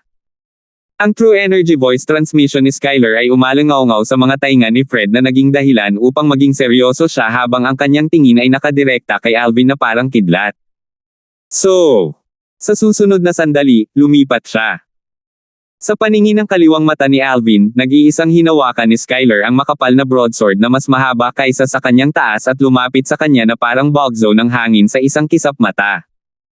Nang lumipat siya, binigyan niya si Alvin ng kakaibang pakiramdam. Sa sandaling iyon, tila nag-transform siya bilang isang rock. Rock soaring the 9 heavens. Kasabay nito, narinig ni Alvin ang isang tandang. Nakilala ng isa sa mga alagad sa loob ng korte ang pamamaraan ng paggalaw na nilinang ni Skyler. Ito ay kabilang sa parehong human rank primitive Saint Grade martial tactic bilang defensive move, golden shirt. Iyon ang dahilan kung bakit ang kanyang paggalaw ay katulad ng isang rock. Lumalabas na ang pamamaraan ng paggalaw na kanyang nilinang ay tinatawag na rock soaring the 9 heavens, naisip ni Alvin sa kanyang sarili. Alvin, kunin mo iyan. Dumating si Fred sa kanyang harapan sa isang segundo. Pagkatapos sumigaw, ang malawak na espada sa kanyang mga kamay ay naglabas ng mga tipak ng true energy na may berdeng kinang sa paligid. Sabay-sabay, nahak niya ang broadsword pababa sa ulo ni Alvin. Sa sandaling iyon, nag-ilusyon pa si Alvin na si Fred ay hindi na may hawak na espada kundi isang higanting bundok. Ang broadsword na gumagalaw na parang kulog ay humampas kay Alvin na parang isang napakalaking bundok. Boom! Boom! Boom! Saan man dumaan ang broadsword, walang tigil ang tunog ng hangin at kulog. Ang hangin sa kawalan kung saan man dumaan ang broadsword ay tila nahulog kaagad sa vacuum habang si Alvin ang naging target nito. Gargantuan Taishan. Ang isa pang disipulo sa loob ng korte ay sumigaw nang makilala niya ang nakakasakit na hakbang na ginawa ni Fred. Muli, ito ay nagmula sa parehong human rank primitive Saint grade martial tactic bilang ang Golden Shirt at ang Rock Soaring the Nine Heavens. Ang esensya ng nakakasakit na hakbang na ito ay ang puwersa nito. Kapag naibigay na ang puwersa, anuman ang sandata, mahuhulog ito at madudurog ang kalaban tulad ng paglapag sa kanila ng bundok tay. Ano ang mahirap kunin? Sa harap ng matinding pag-atake ni Fred, ngumisi si Alvin. Sa isang segundo, lumitaw ang sun shooting bow at isang araw na nabuo ng true energy ang bumaril tulad ng isang dumadaang bulalakaw sa kalangitan sa gabi. Aerolite Strike. Ang parang meteor na araw ay bumaril patungo sa broadsword na nasa mga kamay ni Fred at bumagsak dito. Boom! Kasabay ng pagsabog na dulot ng banggaan ng mga puwersa, isang malawak na lawak ng rolling airwaves ang kumalat at dumaan sa buong martial arts practice hall, na naging sanhi ng pag-alis ng mga damit ng lahat ng naruroon. Ang araw ni Alvin ay nagpa-vibrate sa broadsword at bahagyang umusbong pataas pati na rin ang ilang puwersa nito. Napakawalang saysay na pagsisikap. Bagamat namangha siya sa lakas na taglay ng nagmamadaling pag-atake na ginawa ni Alvin, natural na hindi palalampasan ni Fred ang perpetong pagkakataong ito para madaig siya minsan at magpakailanman. Itinaas niya ang broadsword sa kanyang mga kamay at ipinagpatuloy ang pagdiin nito kay Alvin. Tiyak, ang pag-atake na ito ay ginawa ng nagmamadali at ang kapangyarihan na kanyang ginawa ay mas mahina kaysa sa nakaraang pag-atake. Gayunpaman, tiwala pa rin si Fred. Ang strike na ito ay tiyak na makakarating kay Alvin bago siya makagawa ng isa pang shot. Hindi pa rin natin alam kung kaninong pagsisikap ang walang saysay. Bahagyang ngumiti si Alvin habang ang sun shooting bow sa kanyang kamay ay nawala sa hangin. Sa susunod na sandali, humakbang siya pasulong, ikinuyom ang magkabilang kamao at sumuntok. Parang dalawang kanya ng mabilis na binaril. Napatulala ang eksenang iyon sa lahat ng naruroon. Plano ba ni Alvin na kunin ang espada ni Fred na walang dala? Kahit na ang kasalukuyang strike ni Fred ay hindi kasing lakas ng huli, tila hindi ito isang bagay na mahuhuli ni Alvin nang walang dala. Idiot! Ngumisi si Skyler na parang nakita na niya ang eksena kung saan pinatay ni Fred si Alvin. Itong si Alvin. Mayroon siyang saint weapon ngunit hindi ito ginagamit. Nililigawan ba niya si kamatayan? Napakunot ang noo ni Mosley. May ngiti sa mukha ni Cedric. Parang nakakita na siya ng mahigit 10,000 merit points na kumakawi sa kanya. Oh, nililigawan mo si kamatayan. Nang makitang binalak ni Alvin na suluhin ang kanyang espada ng walang dala, isang mapanuksong ngiti ang agad na lumitaw sa mukha ni Fred. Kahit na ang isang early Saint Rudiment stage martial cultivator ay hindi maglalakas loob na gawin iyon sa harap ng kanyang pag-atake. Dahil gusto mong mamatay ng mas maaga, ipapadala kita sa iyong paglalakbay. Ang higanting espada sa kamay ni Fred ay bumagsak. Hindi man ito kasing lakas ng naunang pag-atake, hindi pa rin ito magagapi na parang bundok na bumagsak pababa. Kung saan man ito dumaan, tila kaya nitong takpan ang araw at igalang ang langit at lupa. Sa harap ng pangungutya, hindi sumagot si Alvin na bihira. Nang umabant siya ng isang hakbang at sinuntok ang magkabilang kamao niya palabas, ang buong katawan niya ay tila natatakpan ng kulay pilak na kinang na nagmistula sa kanya na nababalot ng nakasisilaw na telang pilak. Iyon ay ang silver shirt na kanyang nilinang sa pinakamataas na yugto na posible. Sa sandaling ginamit niya ang silver shirt, pinasigla nito ang halos lahat ng potensyal sa kanyang katawan at ang kanyang purong brute na lakas ay ganap na naibigay. Kahit na ang patong ng kumikinang na pilak na kinang ay wala, kung gayon ang lahat ng naruroon ay makikita ang mga pumipintig na ugat sa mga kamao ni Alvin. Sa tuwing pumipintig sila, tumitibok ang kapangyarihan. Hindi kalabisan na sabihin na kung tinanggal ni Alvin ang kanyang mga damit, makikita ng lahat na ang mga kalamnan na nakatago sa ilalim ng pilak na tela ay pawang nakaumbok. Nasira.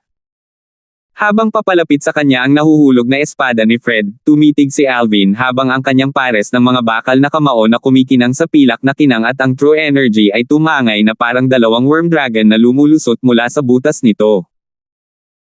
Ang dalawang worm dragon ay pumailang lang palabas at humarap sa bumagsak na higanteng espada nang walang pag-aalinlangan ng may matinding momentum. Nagdulot ito ng mga tunog ng hangin at kulog. Bang! Bang! Kasabay ng dalawang dumadagandong na putok, dalawang airwaves ang gumulong sa lahat ng direksyon mula sa dalawang puntong iyon bilang sentro at bumagsak sa isa't isa na tila ba pati ang kawalan ay tila nabasag. Ang mga airwave na bumagsak sa isa't isa ay bumuo din ng isang small-scale shockwave at sweep palabas kahit na sa isang kapaligiran tulad ng Dow Marshall St. Land kung saan ang gravity ay napakalakas. Hanggat ang Marshall Cultivator at Dow Cultivators na naroroon ay may cultivation base sa itaas ng Paramount Mortal Shedding Stage at binibigyang pansin, makikita nila ang mga alon sa hangin na kumakalat. Sa ilang segundo, kumalat ang mga ripple at naapektuhan sila. 1451. Ang mga nanunood ay matamang nakatingin sa bukid na walang pakialam sa kanilang mga kumakaway na damit. Sa bukid, unti-unting naibalik ang katahimikan matapos kumalat ang mga alon na gumugulong sa hangin. Sa ilalim ng mapagmatsyag na mga mata ng lahat, ang naka-purple na nakadamit na si Alvin ay iniwagayway ang kanyang magkabilang kamay at umatras ng dalawang hakbang bago siya tumigil sa paggalaw. Bahagyang namula ang kanyang pisngi. Sa kaibahan, ang broadsword ni Fred ay nag-vibrate nang bigla niya itong binawi. Naging berde at namutla ang kanyang mukha ngunit hindi gumagalaw ang kanyang mga paa. Naturally, hindi napansin ng maraming tao ang pagkakaiba ng kanilang mga kutis. Napansin lang nila ang galaw ng kanilang katawan. Mas maganda si Senior Brother Fred. Naglakas loob siyang agawin ang broadsword ni Senior Brother Fred nang hindi ginagamit ang kanyang saint weapon. Talagang nanliligaw siya kay kamatayan. Kapag nag-away sila, malalaman natin agad kung sino ang mas malakas. Idol ko pa rin siya. Mas malakas si Senior Brother Fred.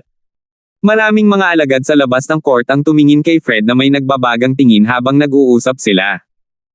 Ang mga alagad sa labas ng korte ay bulag na sumasamba sa kanya.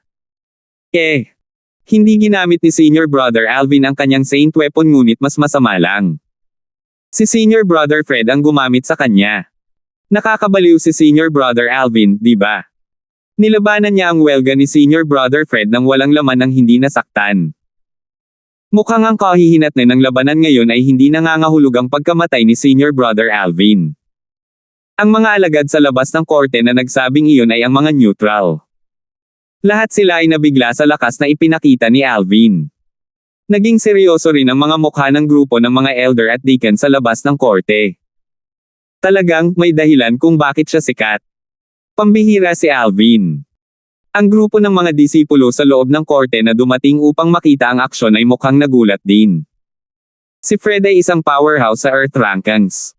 Paano ito posible? Nagulat din si Skyler at hindi makapaniwala nang makita niya ang eksenang iyon. Hindi niya inaasahan na magagawa ni Alvin na labanan ang welga ni Fred nang walang laman. Kahit na ang welga na iyon ay mas mababa kaysa sa kanyang buong lakas, ito ay isang puwersa pa rin na pinalakas sa pamamagitan ng paggamit ng isang saint weapon. Sa field, si Alvin na bumalik sa normal ang mukha ay tumitig sa unahan kay Fred at nanunuya, "Sok-sok. No wonder powerhouse ka sa Earth Rankings. Mas gugustuhin mong lunokin ang mga sirang ngipin mo kaysa umatras." Sa pagtawag ng pansin ni Alvin dito, ang mga mata ng mga nanunood ay sabay-sabay na dumapo kay Fred. Bakit parang mapatla si Senior Brother Fred? Totoo ba ang sinabi ni Alvin? Mas pinipilit bang kunin ni Senior Brother Fred si Alvin kaysa sa isang hakbang paatros? Mayroong ilang mga matalino. Habang inilalantad siya ni Alvin sa harap ng lahat at pagkatapos ay naramdaman niya ang mga tingin ng mga tao sa paligid, naramdaman ni Fred ang pag-akyat ng dugo sa kanyang ulo ng sabay-sabay at hindi niya napigilan ang pagluwa ng isang bibig ng dugo. Matapos mabahira ng kanyang dugo ang lupa ay unti-unting gumaling ang kanyang kutis. Nakakamatay na tahimik sa eksena. Sa puntong iyon, walang paraan na hindi nila makita na dehado si Fred sa naunang round.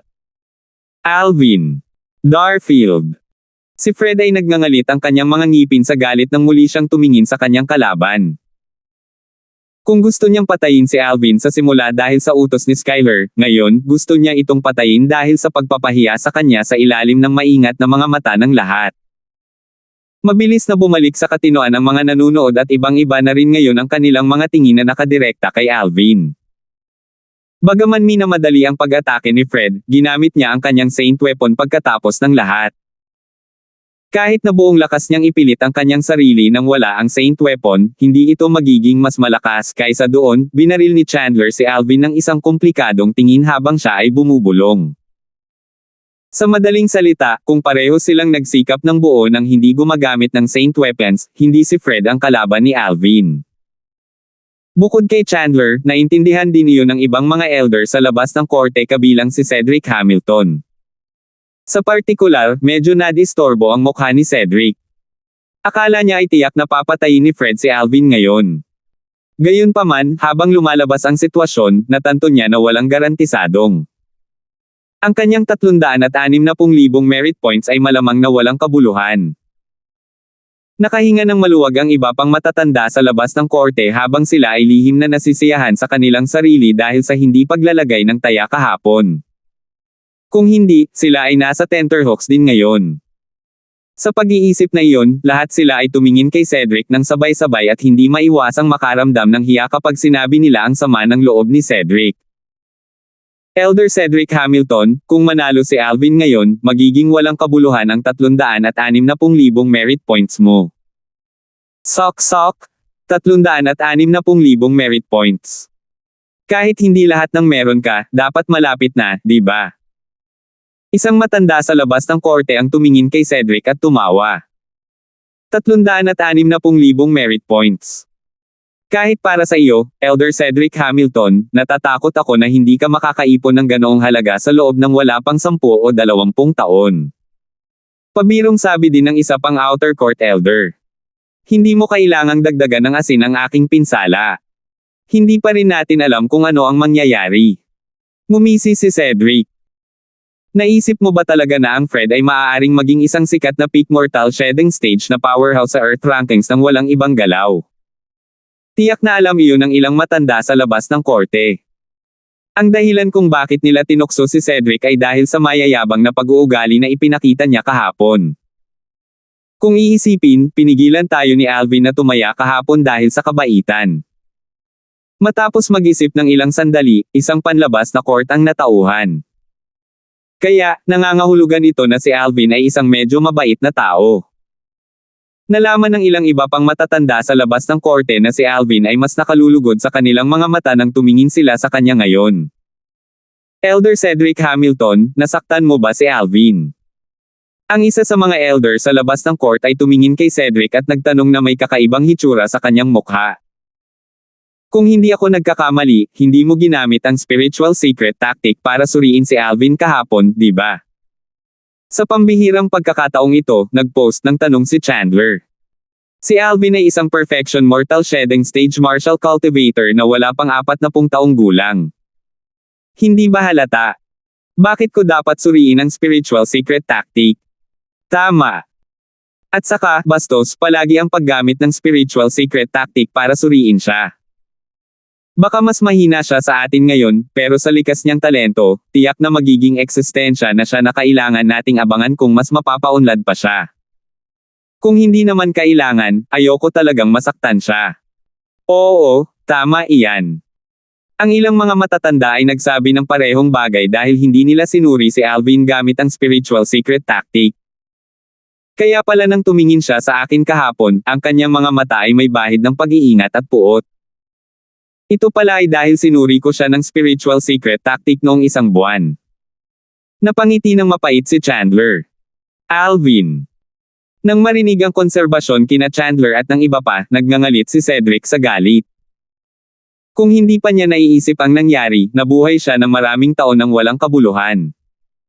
Lumalabas na hindi intensyon ni Alvin na bigyan siya ng merit points, ngunit gusto siyang linlangan. Bukod dito, napakaraming matatanda sa labas ng korte, ngunit pinili niyang linlangan siya ng mag-isa. Kailangan mo munang talunin si Fred bago mo ako dayain. Nagdilim ang mukha ni Cedric. Kung si Alvin ay talagang nanalo, kung gayon siya ay talagang gumawa ng lana at bumalik na ginupit. Iyon ay 360,000 merit points. Malaking halaga sa kanya kung matatalo siya.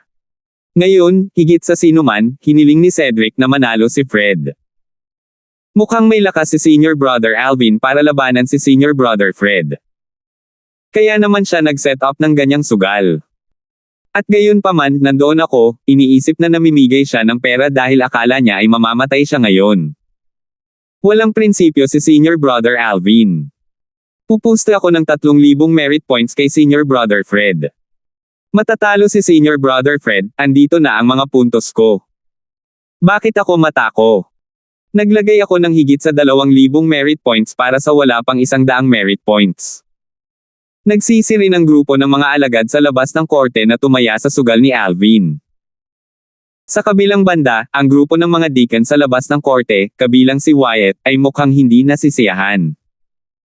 Ang lakas na ipinakita ni Alvin ay lampas sa kanilang inaasahan. Hindi malinaw, naramdaman nila na ang mga merit points na kanilang itinaya ay nanganganib. Dammit! Paano naging napakalakas nitong si Alvin? Si Wyatt ay nagmumuni-muni. Halos napuste na niya ang lahat ng merit points niya sa Fred. Kung natalo si Fred, wala na siyang matitira. Ang kanyang natitirang ilang libong merit points ay walang magawa. Iyon ay higit sa 100,000 merit points na naipon niya sa halos 20 taon. Alvin.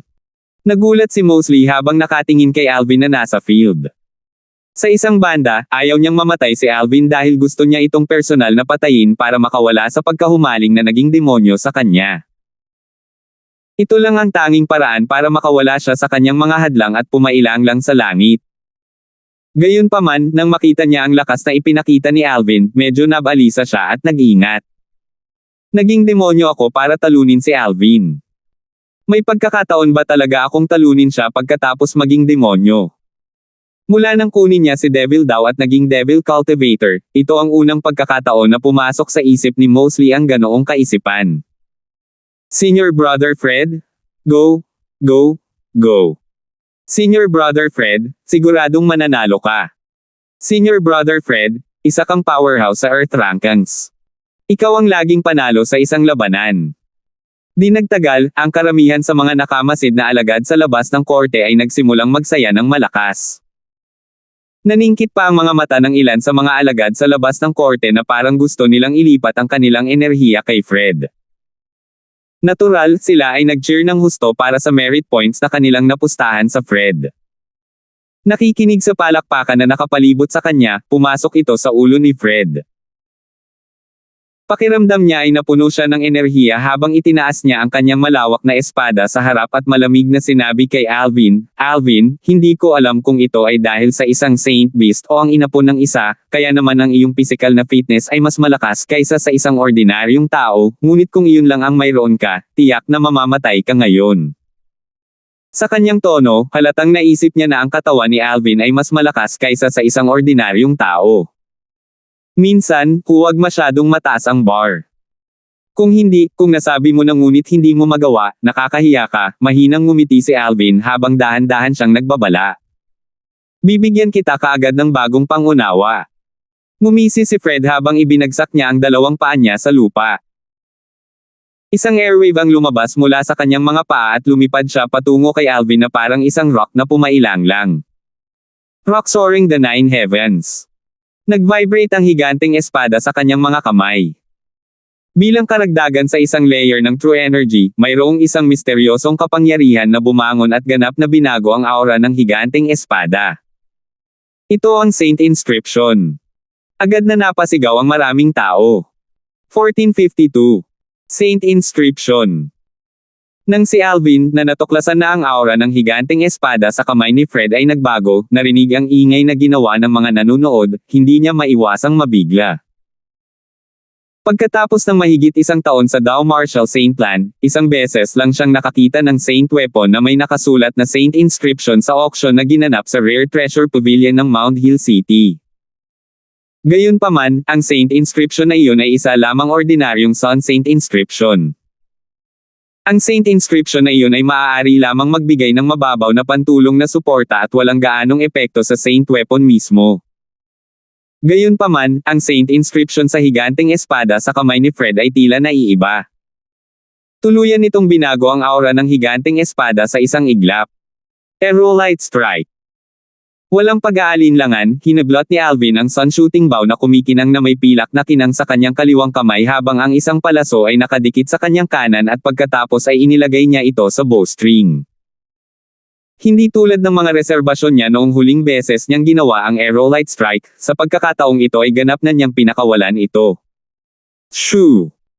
Isang palaso ang lumipad palabas na tila ito ay isang panandaliang bulalakaw sa kalangitan sa gabi. Tila nilalamon nito ang paligid saan man ito dumaan. Sa sandaling iyon, ang buong mundo ay tila nanunood lamang ng welga na iyon. Pagpigil sa Mount Tai. Napasigaw si Fred sa napapanahong paraan. Ang malawak na espada sa kanyang mga kamay ay tila agad na nag-transform sa isang matayog na bundok upang salubungin ang palasong iyon na tila naglalaho sa lahat ng iba pa.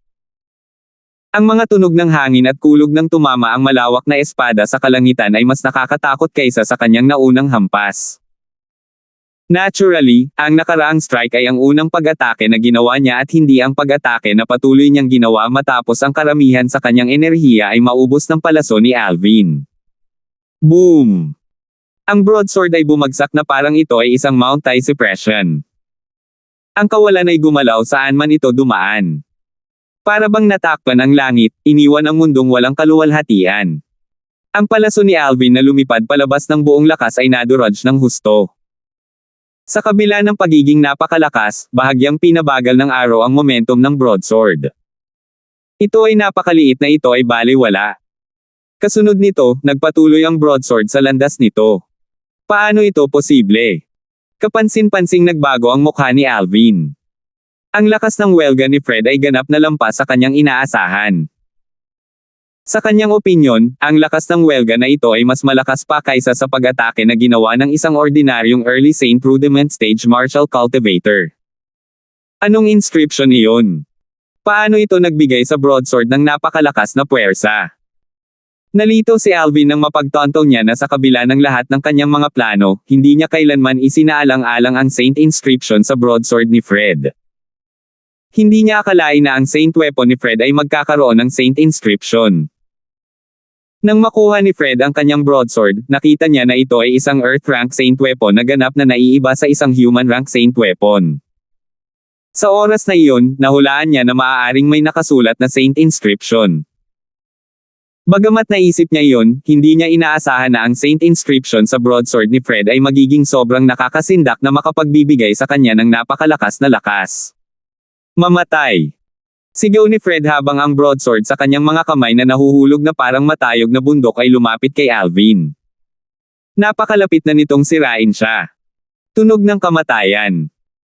Sa krusyal na sandali na iyon, patuloy na gumagalaw ang mga kamay ni Alvin habang binubunot niya ang bowstring, paulit-ulit, upang isagawa ang tanging close combat offensive move sa Colossal Aerolite Arrow sa napapanahong paraan. Isang nakakatakot na tunog ang sunod-sunod na tumunog habang ang True Energy Light Blades ay patuloy na nagwawalis upang harapin ang broadsword sa kamay ni Fred na parang bagyo. Gayunpaman, ang broadsword ay humarap sa bagyo at dumaong sa Alvin pagkatapos ng lahat. Bang! Isang malakas na pagsabog ang tumunog at si Alvin ay natangay ng malawak na espada.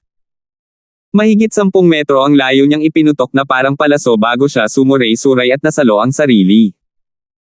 Matapos ang patuloy na pagluwa niya ng ilang subo ng dugo, ang kanyang mukha ay naging lubhang mapatla. Sa kabutihang palad, nagagawa kong maisigawa ang tunog ng kamatayan sa oras upang harangan ang enerhiya sa kanyang welga. Kung hindi, napatay ako nito. Habang nararamdaman ni Alvin ang nagtatagal na takot sa kanyang puso, alam niyang maswerte rin siya. Ito ay 1,000,000 mas Saint Inscription. Sa oras na iyon, narinig ni Alvin ang isang kalat-kalat na tandang. 1,000 mas Saint Inscription. Kaagad, naisip ni Alvin na pinag-uusapan nila ang Saint Inscription sa espada ni Fred, ang Saint Inscription na nagbigay sa kanya ng walang katulad na kapangyarihan. Kapag na-activate na ang 1,000 mas Saint Inscription, maaari nitong gawing kasing bigat ng 1,000 masa ang Saint Weapon. Gayunpaman, wala nang anumang pasanin sa master ng Saint Weapon. Si Senior Brother Fred ay mayroon pang ang 1,000 mas Saint inscription sa kanyang Saint Weapon. Hindi ka panipaniwala. Ang 1,000 mas Saint inscription ay isang 2-star Saint inscription. Sa sekta, kakailanganin mo ng hindi bababa sa 200,000 merit points para ipalit sa Earth Rank Saint Weapon na may 2-star Saint inscription. Paano nakakuha ng napakaraming merit points si Senior Brother Fred? Una, ito ay human rank primitive Saint grade martial tactic, pagkatapos ito ay isang Earth Rank Saint Weapon na may 2-star Saint inscription. Maaari bang si Senior Brother Fred ay hindi lehitimong anak ng isang inner court elder? Nagkaroon ng kaguluhan sa mga nakamasid na alagad sa labas ng court. Lahat sila ay natulala sa winning card ni Fred. 2-star Saint inscription. Nakikita ko. Palihim na napabuntong hininga si Alvin. Kaya pala malakas siya. Ito ay lumabas na isang 2-star Saint inscription. Gayunpaman, paano nakakuha ng Earth Rank Saint Weapon na may 2-star Saint inscription ng isang alagad sa labas ng korte tulad ng Fred? Marahil, ito ay maaaring armas na ipinahiram sa kanya ng isa sa mga powerhouse sa panig ni Rohan. Hindi iyon. Nang makuha ni Fred ang broadsword na ito, walang sino man ang tila nakikiusyoso na para bang ang broadsword ay palaging kanyang sandata. Hindi ito maisip ni Alvin. Sa kasalukuyan, maging ang grupo ng mga matatanda sa labas ng korte ay nakatingin sa isa't isa habang nakikita nila ang pagkagulat sa mga mata ng isa't isa. Mayroon silang Earth Rank Saint Weapon na may 2-star Saint inscription din. Gayunpaman, hindi nila maiwasang magulat nang lumitaw ang naturang Saint Weapon sa mga kamay ng isang alagad sa labas ng court. Kahit na ang alagad ng outer court ay isang powerhouse sa Earth Rankings, ito ay kahanga-hanga. Saan nakuha ni Fred ang kanyang Saint Weapon? Noong nakaraan, ginamit niya ang parehong Saint Weapon sa mga labanan, ngunit hindi niya na-activate ang 2-star Saint inscription, ang 1,000 mas Saint inscription, dito. Iyon ay dahil ang kanyang nakaraang kalaban ay hindi karapat-dapat para sa kanya na gamitin itong 1,000 mas Saint inscription. Kapag na-activate niya ang 1,000 mas Saint inscription, tiyak na matatalo si Alvin. Bumantong hininga ang ilang matatanda sa labas ng korte kabilang si Chandler. Kung walang 1,000 mas Saint inscription, baka may pagkakataon pa si Alvin. Ngunit ngayon, ginamit ni Fred ang 1,000 mas Saint inscription. Sa kanilang opinyon, si Alvin ay parang patay na. Isang maliwanag na ngiti ang lumitaw sa mukha ni Cedric na dating madilim. Kapag lumabas na ang 1,000 mas Saint inscription, wala nang suspense sa laban na ito. Mayroon ding isang grupo ng mga alagad sa labas ng korte na natuwa gaya ni Cedric. Naglagay sila ng malaking taya sa pagkapanalo ni Fred sa taya ni Alvin. Maibabalik lang nila ang kanilang taya at ang kanilang mga panalo kung nanalo si Fred. Ngumisi si Skyler. Sa kanyang opinyon, wala nang suspense sa labanang ito. Ang lahat ng iba ay may katulad na ideya sa isip. Hindi ko inasahan na ang Saint Weapon ni Fred ay mayroong 2-star Saint inscription na nagtatago dito. Kapag naglaro na siya nitong winning card, naayos na ang resulta ng labanan. Marami sa mga deacon sa labas ng korte ang ngumiti. Naglagay din sila ng malaking taya kay Fred, kaya natural, umaasa sila na siya ang mananalo. Alvin, hindi ka makakatakas sa kamatayan. Tiningnan ni Wyatt si Alvin nang may lamig na pumupuno sa kanyang mga mata habang ang isang mapanuksong ngiti ay nakabitin sa gilid ng kanyang bibig. Alvin, kahit anong laban mo sa huling pagkakataon, wala itong silbi. Mapahamak ka sa sandaling tumayo ka sa harap ko, Fred. Dapat kang mamatay. Matapos niyang tanggayan si Alvin, hindi nagmamadali si Fred na habulin siya. Sa halip, tinuya niya si Alvin sa kanyang mga salita na parang naglalaro ng agila na nanghuhuli ng mga sisiw. Lumipat siya pagkatapos niyang magkaroon ng sapat na laro at tila naging isang rock, dumiretso muli kay Alvin. Boom! Ang broadsword na may naka-activate na 2-star Saint inscription, ang 1,000 mas Saint inscription, ay tumangay kay Alvin sa napakalakas na momentum na parang hindi ito titigil hanggat hindi nito nadudurog at napatay si Alvin. Body at arrow synchronization. Sa harap ni Fred na papalapit sa kanya sa napakagandang momentum, pinili ni Alvin na iwasan siya dahil alam niyang imposible para sa kanya na matalo si Fred ng direkta kahit na buong lakas niya ang kanyang sarili. For the moment, umiiwas siya. Sa tingin mo ba gumagana ang pag-iwas sa akin? Ngumisi si Fred. Habang itinataas niya ang kanyang mga kamay, nakuha niya ang isang higanteng martilyo na puro dugo ang kulay. Ang higanteng martilyo ay tila napakalaki ngunit sa kanyang mga kamay, ito ay tila kasing gun ng isang balahibo. Ito ang Gale Hammer. Nang makuha ni Fred ang higanteng martilyo, sumigaw ang mga disipulo sa loob ng court na dumating upang makita ang aksyon. Ang Gale Hammer. Nang marinig ang bulalas ng mga alagad sa loob ng korte, marami sa mga alagad sa labas ang nagulat. Hindi ba't ang Gale Hammer ang sandata ni Senior Brother Skyler ng Inner Court? At mayroong 2-star Saint inscription sa Gale Hammer ni Senior Brother Skyler. Narinig ko na ang tungkol dyan. Ang 2-star Saint inscription sa Gale Hammer ni Senior Brother Skyler ay isang Gale Saint inscription. Kapag na-activate na ito, ang Gale Hammer ay magiging napakabilis.